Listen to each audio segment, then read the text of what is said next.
വേണിയുടെ വിളിയേട്ട് ഓടിയെത്തിയ സുഖ കാണുന്നത് പുറകുവശത്തെ മാവിൻ ചോട്ടിൽ നുരയും പതയും വന്ന് ബോധം മറഞ്ഞു കിടക്കുന്ന മാധവനെയാണ്. അയ്യോ മാധവേട്ടാ! സുഖ വേഗം പോയി മാധവനെ പിടിച്ചു മടിയിലേക്ക് കിടത്തി. മാധവേട്ടാ, കണ്ണു തുറക്കു മാധവേട്ടാ! സുഖ മാധവന്റെ കവിളിൽ തട്ടി വിളിച്ചു. അച്ഛാ, അച്ഛാ! വേണിയും അപ്പോഴേക്കും കരയാൻ തുടങ്ങി. പോയി കുറച്ച് വെള്ളം എടുത്തിട്ട് വാ. സുഖ മോളെ പറഞ്ഞു അകത്തേക്ക് വിട്ടു. പെട്ടെന്ന് തന്നെ വേണി വെള്ളം കൊണ്ട് കൊടുത്തു. സുഖ മാധവന്റെ മുഖത്തേക്ക് കുടഞ്ഞു കൊടുത്തു. അപ്പോഴേക്കും മാധവൻ കണ്ണു തുറന്നു. ശരീരമാകെ വിയർത്ത് കുളിച്ചു മരവിച്ച പോലെയായിരുന്നു അപ്പോഴേക്കും. പിടിക്കും മോളെ, ആശുപത്രിയിൽ കൊണ്ടുപോകാം. എന്ത് പണിയാ മാധവേട്ട ഈ കാണിച്ചേ? സുഖ അദ്ദേഹത്തെ പിടിച്ച് എണീപ്പിക്കാൻ ശ്രമിച്ചുകൊണ്ട് പറഞ്ഞു. വേണ്ട, വേണ്ട സുഖ, എന്നെ എന്നെ ഇനി നോക്കണ്ട. ഞാനിനി ഭാരമാകില്ല. എൻ്റെ ചടങ്ങുകൾക്ക് ഉള്ള കാശ് ഈ മാല വിറ്റു മതി. എൻ്റെ മോള് മാല പൊട്ടിച്ചു കയ്യിൽ അമർത്തിപ്പിടിച്ച് മരണവെപ്രാളത്തിൽ അത്രമാത്രം പറഞ്ഞു മാധവൻ. അപ്പോഴേക്കും മാധവന്റെ വായിൽ നിന്ന് കൊഴുത്ത രക്തം പുറത്തേക്ക് വന്നു. മാധവേട്ടാ! അച്ഛാ! അമ്മയുടെയും മകളുടെയും നിലവിളി മുഴങ്ങി കേട്ടു അവിടെ. ആ രാത്രി തന്നെ മുറ്റത്ത് ആളുകൾ നിറഞ്ഞു. പന്തലൊരുങ്ങി, ചിതയൊരുങ്ങി. മാധവൻ എന്ന അച്ഛൻ നൊമ്പരങ്ങൾ മാത്രം നെഞ്ചിലേറ്റി ആ ചിതയിൽ ഇരിഞ്ഞടങ്ങി. സുഹാസിനിയുടെയും വേണിയുടെയും കരച്ചിലും നിലവിളിയും പലകുറി അവിടെ ഉയർന്നു കേട്ടിരുന്നു ഇതിനോടകം തന്നെ. എന്തിനു വേണ്ടിയായിരുന്നു ഈ കണ്ണുനീർ പ്രഹസനം? ജീവിച്ചിരുന്നപ്പോൾ ആ മനുഷ്യന് ഒരൽപ്പം ആശ്വാസം, ഒരിത്തിരി ബഹുമാനം, നാടും നാട്ടാരും അറിഞ്ഞ നല്ലൊരു അധ്യാപകനായിരുന്നു. ഒന്ന് വീണുപോയപ്പോൾ പിടിച്ചു കയറ്റാൻ ആളില്ലാതെ ആഴങ്ങളിലേക്ക് വീണ്ടും വീണുപോയൊരു സാധു മനുഷ്യൻ. സ്വന്തം മോളെപ്പോലും ചിറകിനടിയിൽ ഒതുക്കാനാകാത്ത നിസ്സഹായനായ അച്ഛൻ. വേദനകൾ മാത്രം നെഞ്ചിലേറ്റി മാധവൻ മടങ്ങുമ്പോൾ ഇതൊന്നും അറിയാതെ ഒരു മകൾ മറ്റൊരു. അഗ്നി മുറിയിലെത്തുമ്പോൾ നന്ദുവും ജാനിപ്പെണ്ണും തകർത്ത ഡാൻസിലാണ്. അഗ്നിക്ക് പിന്നെ ഇതൊന്നും പുതുമയുള്ള കാര്യങ്ങളല്ല. കാരണം ആന്റിയും മോളും ഒരുമിച്ച് ഇതുപോലെ ഇടയ്ക്ക് കലാപരിപാടികളുണ്ട്. നന്ദുവിൽ പാട്ട് പാടാനും ചിത്രങ്ങൾ വരയ്ക്കാനുമുള്ള കഴിവുണ്ട്. അത് ഇടയ്ക്ക് അഗ്നി കാണാറുമുണ്ട്. അഗ്നി അവരെ തന്നെ നോക്കി നിൽക്കെയാണ് പെട്ടെന്ന് അവന്റെ ഫോൺ റിങ് ചെയ്തത്. ആ ശബ്ദം കേട്ട് രണ്ടും ഡാൻസ് നിർത്തി അവനെ നോക്കി. അഗ്നി കോൾ എടുത്ത് സംസാരിച്ച് നന്ദുവിന്റെ അടുത്തേക്ക് വന്നു. താൻ ഓക്കെ ആയോ? അഗ്നി ആദ്യം ചോദിച്ചത് അതായിരുന്നു. അവൾ അതിന് ആയെന്ന് തലയനക്കി. ഞാൻ നിന്നോട് എത്ര പറഞ്ഞിട്ടും നിനക്കെന്താ മനസ്സിലാകാത്തത്? നിന്നെ വേണ്ടാത്തവരെ നിനക്കും വേണ്ടാന്ന്. അതോ ഇപ്പോഴും അവനോട് ഇഷ്ടമുണ്ടോ? നാട്ടിൽ പോണമെന്നുണ്ടോ? അവളെ നോക്കി ഗൗരവത്തിലായിരുന്നു അഗ്നി ചോദിച്ചത്. വേണ്ട. പെട്ടെന്ന് കണ്ടപ്പോൾ എന്തോ വല്ലാത്ത ഒരു ഭാരം തോന്നി മനസ്സിൽ. അതാ ഞാൻ. സോറി ദേവാ, അഗ്നിയുടെ കയ്യിൽ പിടിച്ചു പറഞ്ഞു. അവൻ ഒന്നമർത്തി മൂളി. സാർ? പുറത്തുനിന്ന് സാമിന്റെ വിളി കേട്ട് അഗ്നി നോക്കി. പോകാൻ ടൈമായി, സാം ഓർമ്മപ്പെടുത്തി. താൻ എൻ്റെ സാധനങ്ങളെടുത്ത് കാറിലേക്ക് വെച്ചോ, ഞാൻ ദേ എത്തി, അഗ്നി പറഞ്ഞു. അപ്പോഴേക്കും സാം പോയി. ഞാൻ തന്നോട് കുറച്ച് കാര്യങ്ങൾ പറയാനായിരുന്നു നേരത്തെ വിളിച്ചത് തന്നെ. അപ്പോൾ താൻ കോൾ എടുത്തില്ല. ഇനി എന്തായാലും വന്നിട്ട് പറയാം. അപ്പോൾ ഞാൻ പോയിട്ട് വരാം, അവൻ ചിരിയോടെ പറഞ്ഞ് കുഞ്ഞുപെണ്ണിനെ എടുത്ത് പുറത്തേക്കിറങ്ങി. നന്ദു അവന്റെ ഒപ്പം താഴേക്കിറങ്ങി. ദേവാ? നന്ദുവിന്റെ വിളി കേട്ട് സംശയത്തോടെ അവൻ തിരിഞ്ഞു നോക്കി. ഇനി എന്നാ തിരിച്ചു വരുന്നേ? അവൾ അവനെ നോക്കി ചോദിച്ചു. അഗ്നി ചിരിയോടെ അവളുടെ മുഖത്തേക്ക് നോക്കി. ആ കണ്ണിൽ എന്തോ സങ്കടം നിറയുന്നത് അഗ്നി കണ്ടു. 3 മാസത്തെ ഷൂട്ടിംഗ് ആണ്. ചിലപ്പോൾ അതിനിടയിൽ ബ്രേക്ക് കിട്ടും. എന്തേ? അവൻ ചിരിയോടെ ചോദിച്ചു. അല്ല, അപ്പോ അത്രയും നാൾ ഇങ്ങോട്ട് വരില്ലേ? നന്ദുവിന്റെ ചോദ്യം കേട്ട് അഗ്നിക്ക് ശരിക്കും മനസ്സ് നിറഞ്ഞ സന്തോഷമാണ് തോന്നിയത്. അഗ്നി ഒന്നും മിണ്ടാതെ കുഞ്ഞുപെണ്ണിനോട് ഓരോന്ന് പറഞ്ഞ് പുറത്തേക്കിറങ്ങി. എല്ലാം എടുത്തു വച്ചിട്ടില്ലേ സാം? കാറിലേക്ക് നോക്കി ചോദിച്ചു. എടുത്തു വച്ചു സാർ. ഓക്കെ. അഗ്നി കുഞ്ഞുപെണ്ണിനെ മുഖം മുഴുവൻ ഉമ്മ വെച്ചു. ഇവിടെ കുറുമ്പൊന്നും കാണിക്കരുത്. ആന്റി അധികം ബുദ്ധിമുട്ടിക്കരുത്. നല്ല കുട്ടിയായി ആഹാരമൊക്കെ കഴിച്ച് സ്കൂളിലേക്ക് പോണം കേട്ടോ. കുഞ്ഞുപെണ്ണ് എല്ലാം കേട്ട് തലയാട്ടി അവന്റെ തോളിൽ ചുറ്റിപ്പിടിച്ചു. ഇതുവരെ ഇവളെ പിരിഞ്ഞിരുന്നിട്ടില്ല ഞാൻ. ജനിച്ച ദിവസം മുതൽ എൻ്റെ ഒപ്പം. എൻ്റെ ചൂട് പറ്റിയേ ഉറങ്ങിയിട്ടുള്ളൂ. ആദ്യമായിട്ടാണ് ഇത്രയും നാൾ പിരിഞ്ഞിരിക്കാൻ പോകുന്നത്. താൻ ഇവിടെ ഉള്ളിടത്തോളം എനിക്ക് പേടിക്കേണ്ട കാര്യമില്ലെന്നറിയാം. അപ്പോ ആന്റിയും മോളും ഇവിടെ ഹാപ്പി ആയിട്ട് ഇരിക്കണം. പിന്നെ ഞാൻ പോയെന്ന് പറഞ്ഞ് ഫുഡ് കഴിക്കാതെ തടി കുറയ്ക്കാനുള്ള പ്ലാൻ ഉണ്ടെങ്കിൽ എൻ്റെ കൈയുടെ ചൂടറിയും, നന്ദുവിനെ നോക്കി പറഞ്ഞു. ഞാൻ ഇറങ്ങട്ടെ? നന്ദുവിനെ നോക്കി ചിരിയോടെ ചോദിച്ചു. അപ്പോഴേക്കും നന്ദുവിന്റെ കണ്ണ് നിറഞ്ഞു വന്നു. നന്ദു പെട്ടെന്ന് വന്നു അഗ്നിയെ മുറുകെ കെട്ടിപ്പിടിച്ചു കരയാൻ തുടങ്ങി. സാമാണെങ്കിൽ വാ പൊളിച്ചു നിൽപ്പുണ്ട്. അഗ്നിയും അവളെ ചേർത്ത് പിടിച്ചിട്ടുണ്ട്. കുഞ്ഞിപ്പെണ്ണ് നന്ദു കരയുന്നത് കണ്ട് കണ്ണ് നിറയ്ക്കുന്നുണ്ട്. നന്ദാ? അവന്റെ വിളി കേട്ടതും പെട്ടെന്ന് മുഖമുയർത്തി, പിന്നെ കണ്ണ് തുടച്ചു. ഞാൻ ഫ്രീ ആകുമ്പോൾ വിളിക്കാം. ഇടയ്ക്ക് വരാൻ പറ്റുവാണെങ്കിൽ വരാം. വിഷമിക്കേണ്ട. ഹാപ്പിയായിട്ടിരിക്കെ. ഞാൻ തിരിച്ചു വരുമ്പോൾ തനിക്കൊരു സർപ്രൈസ് ഉണ്ടാകും. അവളുടെ കണ്ണൊക്കെ തുടച്ച് കവിളിൽ തട്ടി പറഞ്ഞു. ജാനകി കുഞ്ഞുപെണ്ണിനെ അഗ്നി ചിരിയോടെ വിളിച്ചു. അവന്റെ മുഖം നിറയെ കുഞ്ഞുപെണ്ണ് ഉമ്മ വെച്ചു. അവനും അവളുടെ കവിളിൽ ഒന്ന് മുത്തിയിട്ട് നന്ദുവിന്റെ കയ്യിൽ മോളെ കൊടുത്തു. അഗ്നി അഗ്നി കാറിലേക്ക് കയറാൻ തുടങ്ങി. പെട്ടെന്ന് തിരിഞ്ഞ് നന്ദുവിനെ ഒന്ന് നോക്കി. പിന്നെ അവളുടെ അടുത്തേക്ക് വന്ന് അവളുടെ 2 കവിളിലും കൈ ചേർത്തു. പിന്നെ അവളുടെ കണ്ണിലേക്ക് സൂക്ഷിച്ചു നോക്കി. അവളും അവന്റെ കണ്ണിലേക്ക് നോക്കി. അവനൊന്ന് കണ്ണ് ചിമ്മി പുഞ്ചിരിച്ചുകൊണ്ട് അവളുടെ നെറ്റിയിലൊന്ന് മുത്തി. ഞാൻ വരുമ്പോൾ ഇവിടെ ഉണ്ടാകണം രണ്ടാളും. അത്രയും പറഞ്ഞു കവിളിൽ തട്ടി തിരിഞ്ഞു നോക്കാതെ കാറിലേക്ക് കയറി. അവന്റെ കാർ ഗേറ്റ് കടന്നു പോകുന്നത് വരെ നന്ദുവും കുഞ്ഞുപെണ്ണും അവനെ നോക്കി നിന്നു. അഗ്നിക്ക് വല്ലാതെ സന്തോഷം തോന്നി യാത്രയിലുടനീളം. കാരണം തനിക്ക് വേണ്ടി സങ്കടപ്പെടാൻ ഒരാൾ, കുഞ്ഞുപെണ്ണിന് കൂട്ടിന് ഒരാൾ. അവന് വല്ലാത്ത സന്തോഷം തോന്നി. അവന്റെ മുഖത്ത് സന്തോഷം സാമിന് ഒരാശ്വാസം നിറച്ചു. ഇവിടെ നന്ദു സന്തോഷത്തിലാണോ സങ്കടത്തിലാണോ എന്നൊന്നും അറിയാത്ത അവസ്ഥ. തനിക്കിതുവരെ ആരോടും തോന്നാത്ത ഒരിഷ്ടവും, സ്നേഹം, ബഹുമാനം.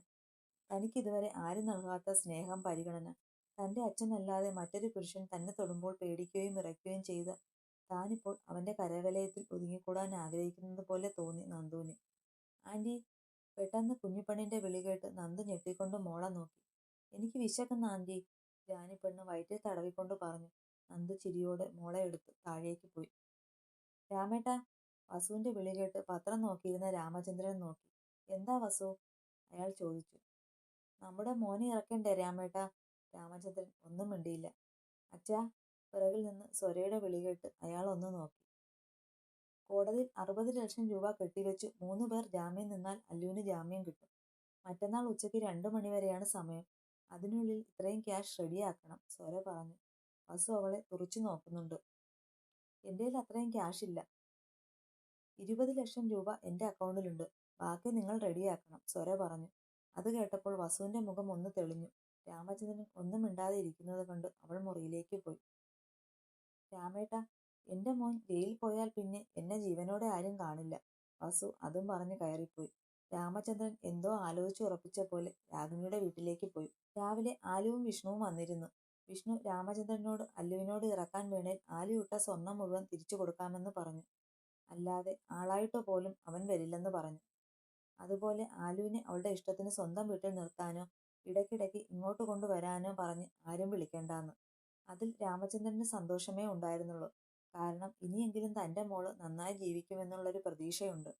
രാമചന്ദ്രൻ രാഗിണിയോട് സംസാരിച്ചിരിക്കുമ്പോൾ കണ്ണൻ ആരോ വിളിച്ചു എന്ന് പറഞ്ഞ് പെട്ടെന്ന് പുറത്തേക്ക് ഇറങ്ങിപ്പോയി. നീ എന്താ രാമ പറഞ്ഞു വരുന്നത്? രാഗിണി ചോദിച്ചു. ചേച്ചി, എത്രയൊക്കെ ആയാലും അവൻ എന്റെ മോനല്ലേ. അവനൊരു പ്രശ്നം വരുമ്പോൾ ഞാനല്ലേ അവന്റെ കൂടെ നിൽക്കേണ്ടത്, രാമചന്ദ്രൻ പറഞ്ഞു. രാഗിണി ശിവനെ നോക്കി. ശരി, നിന്റെ ഇഷ്ടം പോലെ ആയിക്കോ. പക്ഷേ ഞാനൊരു കാര്യം പറയാം. ഇപ്പൊ വന്ന മരുമകൾ അവൾ അത്ര നല്ലതല്ല. നമ്മുടെ നന്ദുമോളെ പോലെയല്ല. നീ ഇപ്പൊ പറഞ്ഞ പോലെ വീടും വസ്തുവും വിറ്റാൽ നാളെ ഏതെങ്കിലും വാടക വീടായിരിക്കും നിങ്ങൾക്ക് ആശ്രയം, രാഗിണി പറഞ്ഞു. എന്റെ കാര്യം ഓർത്ത് ആരും പേടിക്കേണ്ട ചേച്ചി. വീട് വിറ്റ് കഴിഞ്ഞാൽ പട്ടിക്ക് തുല്യമാകും എന്റെ കാര്യം. എനിക്കത് അറിയാം. അതുകൊണ്ട് ഞാൻ ഏതെങ്കിലും കടത്തിണ്ണയിലോ അല്ലെങ്കിൽ അമ്പലമുറ്റത്തോ കിടക്കും, രാമചന്ദ്രൻ പറഞ്ഞു. നിനക്ക് ഇവിടെ കഴിയാം. നീ എന്റെ കൂടപ്പിറപ്പാണ് നിന്റെ മരണം വരെ. പക്ഷേ നിന്റെ ഭാര്യയും മോളും മോനും ഈ വീട്ടിൽ ഇനി കയറില്ല, രാഗിണി പറഞ്ഞത് കേട്ട് രാമചന്ദ്രൻ ഒന്ന് ചിരിച്ചു. 2 ദിവസത്തിനുള്ളിൽ വീടും വസ്തുവും വാങ്ങാൻ പറ്റിയ ആരെങ്കിലും ഉണ്ടെങ്കിൽ നോക്കളിയാ. കണ്ണനോട് കൂടെ പറഞ്ഞേക്ക്, രാമചന്ദ്രൻ പറഞ്ഞു. നമ്മുടെ അവസ്ഥ അറിഞ്ഞ് വില മാക്സിമം കുറച്ചേ ആരും പറയൂ, ശിവ പറഞ്ഞു. എന്റെ ഒരു ഫ്രണ്ടുണ്ട്. ആള് ഈ സിനിമാ ഫീൽഡാണ്. ആൾക്ക് ഇങ്ങനെയുള്ള പഴയ വീടും വസ്തുവും ഒക്കെ ഇഷ്ടമാണ്. വലിയ നഷ്ടമില്ലാതെ ഈ കച്ചവടം നടത്താം. മാമൻ എന്തു പറയുന്നു? ഞാൻ അവനെ വിളിച്ച് സംസാരിക്കട്ടെ, കണ്ണൻ ചോദിച്ചു. 40 സെന്റും ആ വീടും കൂടെ കുറഞ്ഞത് ഒരു 50 ലക്ഷം രൂപയെങ്കിലും കിട്ടും. പക്ഷേ നമ്മുടെ അവസ്ഥ പറഞ്ഞാൽ അതിൽ നിന്ന് കുറയ്ക്കില്ലേടാ, ശിവ ചോദിച്ചു. ഇല്ല, അവൻ ഈ വസ്തുവിന്റെ കറക്റ്റ് വില തന്നെ തരും. അതിന് മാറ്റമൊന്നുമില്ല, കണ്ണൻ ഉറപ്പോടെ പറഞ്ഞു. മോൻ വിളിച്ച് സംസാരിക്ക്. പിന്നെ ഒരു വാടക വീട് നോക്കാൻ ആ കണ്ണനോട് പറയാം, രാമചന്ദ്രൻ അതും പറഞ്ഞ് പുറത്തേക്ക് പോയി. മക്കളെ വളർത്തി വളർത്തി ഉണ്ടായിരുന്ന കിടപ്പാടം പോയി, ശിവ പറഞ്ഞു. ഒരു പെണ്ണിന്റെ താലി പൊട്ടിച്ച് കനലിലിട്ട് ഉരുക്കിയതല്ലേ, അതുപോലെ ഇവരും ഉരുകി ഉരുകി തീരും.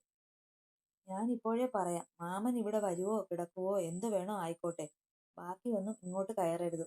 അങ്ങനെ സംഭവിച്ചാൽ അന്ന് ഞാൻ ഈ പടിയിറങ്ങും, കണ്ണൻ അതും പറഞ്ഞ് കയറിപ്പോയി. ശിവനും രാഗിണിയും പരസ്പരം നോക്കി. എന്നാലും ഇവൻ ഇത്രയും രൂപ ഇതെന്താ ചെയ്തത്, രാഗിണി ഭർത്താവിനോട് ചോദിച്ചു. അവൻ ആ പെണ്ണിന് തന്നെ കൊടുത്തതാകും. അതല്ലേ അവൾ 20 ലക്ഷം രൂപ കൊടുക്കാമെന്ന് പറഞ്ഞത്? ശിവ പറഞ്ഞു. പിന്നെ ഏട്ടനോടുള്ള സ്നേഹം മൂത്ത് എന്റെ കൊച്ചിനെ കെട്ടിക്കാൻ വച്ചിരുന്നത് ഒന്നും എടുക്കാമെന്ന് എന്റെ ഭാര്യ നോക്കേണ്ട. അവനവൻ വരുത്തി വെക്കുന്നതാണ് എല്ലാം. രാഗിണി എന്തോ ആലോചിച്ച് നിൽക്കുന്നത് കണ്ട് ശിവ അത്രയും പറഞ്ഞ് അകത്തേക്ക് കയറിപ്പോയി. അമ്മേ! മാധുവിന്റെ വിളി കേട്ട് രാഗിണി ചിരിയോടെ നോക്കി. എന്താ മോളെ? ഞാനിവിടെ പറഞ്ഞതൊക്കെ കേട്ടു. മാമനോട് വീടും കുറച്ച് വസ്തുവും ഇട്ടിട്ട് ബാക്കി വിൽക്കാൻ പറയും. അപ്പോ പിന്നെ അവർക്ക് അവിടെ നിന്ന് ഇറങ്ങി പോണ്ടല്ലോ, മാധു പറഞ്ഞു. ഇല്ല മോളെ, അതങ്ങനെ അളന്നു തിരിച്ച് വിൽക്കാൻ പറ്റിയ പാകത്തിനല്ല കിടക്കുന്നത്. പിന്നെ സ്ഥലം റോഡിൽ നിന്ന് ഉള്ളിലോട്ടല്ലേ, അപ്പോ അതിനനുസരിച്ച് വില കുറയും. വീട് കൂടെ കൊടുത്താലേ വക്കീൽ ഫീസും മറ്റു കാര്യങ്ങളും ഒക്കെ നടക്കൂ, രാഗിണി പറഞ്ഞു. എന്നാ ഞാൻ ഒരു കാര്യം പറഞ്ഞ് അത് അമ്മ മാമനോട് സംസാരിക്കോ? മാധു ചോദിച്ചു. എന്താ മോളെ? രാഗിണി സംശയത്തോടെ മോളെ നോക്കി ചോദിച്ചു. എന്റെ വീട് ഒഴിഞ്ഞു കിടക്കുമല്ലേ, അപ്പോ വാടക കൊടുത്ത് ഇനി ബുദ്ധിമുട്ടണ്ട. അവിടെ ഇവർക്ക് പോയി താമസിച്ചൂടെ? ലോണും മറ്റും തീർന്നല്ലോ, മാധു പറഞ്ഞു. അത് നടക്കില്ല. പെട്ടെന്ന് കണ്ണന്റെ ദേഷ്യത്തിലുള്ള അലർച്ച കേട്ട് മാധു ഞെട്ടി. നീ ആരോട് ചോദിച്ചിട്ടാടി ഓരോന്ന് തീരുമാനിക്കുന്നേ? അമ്മ മരിച്ചു വന്നു കയറിയവളോട് വാക്കുകൾ കൊണ്ട് ഒരു വിളി നടത്തിയവൾക്ക് വേണ്ടി അവളുടെ ഒരു സഹായം. ഇനി മേലാൽ ഇതുപോലെ എന്തെങ്കിലും പറഞ്ഞു വന്ന. കണ്ണന്റെ ദേഷ്യം കണ്ട് മാധുവിന്റെ കണ്ണു നിറഞ്ഞു. കണ്ണ, മോളൊരു അഭിപ്രായം പറഞ്ഞതല്ലേ, രാഗിണി പറഞ്ഞു. അവൾ ഈ കാര്യത്തിൽ അഭിപ്രായം പറയണ്ട. ഒന്നുമായിട്ടല്ല. എല്ലാവരും അനുഭവിക്കാൻ കിടക്കുന്നേ ഉള്ളൂ. ആ നന്ദുവിന് പുറകുവശത്തിരുത്തി ആഹാരം കൊടുത്തതും ആ വീട്ടിലെ സകല പണികളും തലയിൽ വെച്ചു കൊടുത്തതും വാക്കുകൾ കൊണ്ട് അമ്മയും മോളും കുത്തി നോവിച്ചതും എല്ലാത്തിനും കാലത്തിനു മുന്നിൽ കണക്ക് പറയും. ആ മാമനും കുറച്ചൊക്കെ അനുഭവിക്കും, അച്ചിക്കോന്തനായി നടന്നതിന്. കണ്ണൻ ദേഷ്യത്തിൽ അലറുകയായിരുന്നു. കണ്ണാ! രാഗിണി ദേഷ്യത്തിൽ വിളിച്ചു. അമ്മ അലറണ്ട. മാമൻ തന്നെയാണ് എല്ലാത്തിനും കാരണം. ഇപ്പൊ തന്നെ നോക്ക്, മോൻ വേറൊരുത്തിയെ കെട്ടാൻ മുട്ടി നിന്നു. അത് സമ്മതിച്ചു കൈപിടിച്ച് അകത്ത് കയറ്റിയല്ലോ. അതുകൊണ്ട് കൂടുതൽ സഹതാപമൊന്നും വേണ്ട. പിന്നെ നാളെ വസ്തു നോക്കാൻ അവൻ വരും. അത് പറഞ്ഞേക്ക് അനിയനോട്. കണ്ണൻ അതും പറഞ്ഞ് കയറിപ്പോയി. പിന്നാലെ മാധുവും. മുറിയിലെത്തിയതും മാധു ഒന്നും മിണ്ടാതെ കയറി കിടന്നു. കണ്ണൻ ആരെയോ വിളിച്ച് സംസാരിച്ചു കഴിഞ്ഞ് മുറിയിൽ വരുമ്പോൾ മാധു കിടക്കുന്നത് കണ്ടു. കണ്ണൻ ലൈറ്റ് ഓഫാക്കി അവളുടെ അടുത്തേക്ക് പോയി കിടന്നു.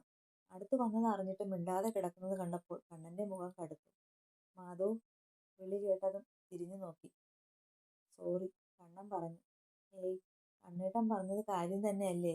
ഞാനല്ലേ ഓരോന്ന് ആലോചിക്കാതെ പെട്ടെന്ന് എടുത്തു ചാടി, മാധു പറഞ്ഞു. കണ്ണൻ മാധുവിനെ വലിച്ച് നെഞ്ചിലേക്ക് ചേർത്തു. നമ്മുടെ നന്ദുവിനെ എന്തോരം സങ്കടപ്പെടുത്തിയതാടോ.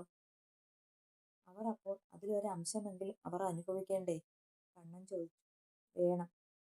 അവളിപ്പോൾ ഹാപ്പി ആയിരിക്കോ? അച്ഛൻ മരിച്ചത് അവൾ അറിഞ്ഞിട്ടുണ്ടാകുമോ? മാധു സങ്കടത്തോടെ ചോദിച്ചു. അവളിപ്പോൾ ഒരുപാട് സന്തോഷത്തോടെ ഒരിടത്തുണ്ട്. പിന്നെ അച്ഛൻ മരിച്ചത് അറിഞ്ഞിട്ടില്ല, കണ്ണൻ പറഞ്ഞു. ഇതൊക്കെ കണ്ണേട്ടൻ എങ്ങനെ അറിയാം? മാധു ചോദിച്ചു. അതൊക്കെ അറിയാം. എല്ലാം നീ അറിയേണ്ട സമയമാകുമ്പോൾ ഞാൻ പറയും, കണ്ണൻ പറഞ്ഞു. മാധു അവനെ സൂക്ഷിച്ചു നോക്കി. ഇനി ഇത് ആലോചിച്ചു കൂട്ടി മുഖം വീർപ്പിച്ച് മൂട് കളയല്ലേ മാധൂസെ, അവളുടെ കവളിൽ മുത്തിക്കൊണ്ട് കണ്ണൻ പറഞ്ഞതും മാധുവിന്റെ നുണക്കുഴി തെളിഞ്ഞുള്ള ചിരി വിരിഞ്ഞു. ആ ഇരുട്ടിൽ പിന്നെ അവരുടെ പ്രണയനിമിഷങ്ങളായിരുന്നു. രാവിലെ രാമചന്ദ്രൻ എങ്ങോട്ടോ പോകാനിറങ്ങുന്നത് കണ്ട് വസുന്ധര അടുത്തേക്ക് വന്നു. രാമേട്ടാ, ഞാൻ ഇന്നലെ പറഞ്ഞ കാര്യം എന്തായി? വസു ചോദിച്ചു. ഞാനൊരു കാര്യം ചോദിക്കട്ടെ? നിന്റെ മോൻ എന്തിനാ ഈ കാശ് മുഴുവൻ തിരിമറി നടത്തിയത്? ഇവിടെ ആർക്കെങ്കിലും വേണ്ടിയാണോ, അതോ ആലുവിനെ കെട്ടിക്കാനോ? ആദ്യം അതിന് ഉത്തരം കിട്ടട്ടെ, പിന്നെ നോക്കാം ബാക്കി, രാമചന്ദ്രൻ പറഞ്ഞു. അല്ലു എനിക്ക് വേണ്ടിയാണ് അങ്ങനെ ചെയ്തത്, സ്വര അവരുടെ അടുത്തേക്ക് വന്നു പറഞ്ഞു. നീയാണോടി അവനെ ഇപ്പൊ കള്ളനാക്കിയത്? വസു അവളുടെ അടുത്തേക്ക് പോയി. ഞാൻ ആരോടും കക്കാനും തിരിമറി നടത്താനും പറഞ്ഞില്ല. മാന്യമായി കടം ചോദിച്ചു. ഇല്ലെങ്കിൽ വേറെ ആരോടെങ്കിലും ചോദിക്കാമെന്ന് പറഞ്ഞു. അല്ലു തന്നെയാണ് ക്യാഷ് എന്നെ ഏൽപ്പിച്ചത്. പിന്നെയാണ് കാര്യങ്ങൾ അറിഞ്ഞത്. അന്നു മുതൽ ഞാൻ 20 ലക്ഷം രൂപ അക്കൗണ്ടിൽ സേവ് ചെയ്തു വെച്ചിരുന്നു. പല പ്രാവശ്യം അത് ബാങ്കിൽ ആഡാക്കാൻ പറഞ്ഞപ്പോൾ അല്ലു തന്നെയാണ് ഒറ്റയ്ക്ക് വിഴുങ്ങാൻ നോക്കിയത്, സ്വര പറഞ്ഞു. വസുവിന്റെ മുഖം കടുത്തു. അല്ല, എന്തിനായിരുന്നു നിനക്ക് ഇത്രയും കാശ്? വസു ചോദിച്ചു. സ്വര അവരെ തറപ്പിച്ചു നോക്കി. അതിന് ഉത്തരം പറയേണ്ട ആവശ്യം എനിക്കില്ല, എങ്കിലും പറയാം. എന്റെ പേരിൽ ഒരു ഫ്ലാറ്റ് വാങ്ങിയിട്ടുണ്ട്. അതിന് 75 ലക്ഷം രൂപ മൊത്തമായിട്ടുണ്ട്. ആ ഫ്ലാറ്റ് വാങ്ങുന്ന ടൈമാണ് എന്റെ ക്യാഷ് ഒന്ന് ഷോർട്ടേജ് ആയത്. അല്ലു എനിക്ക് തന്നത് 25 ലക്ഷം രൂപയായിരുന്നു. ബാക്കി എവിടെയെന്നത് എനിക്കറിയില്ല. അവൾ അത്രയും പറഞ്ഞ് അകത്തേക്ക് കയറിപ്പോയി.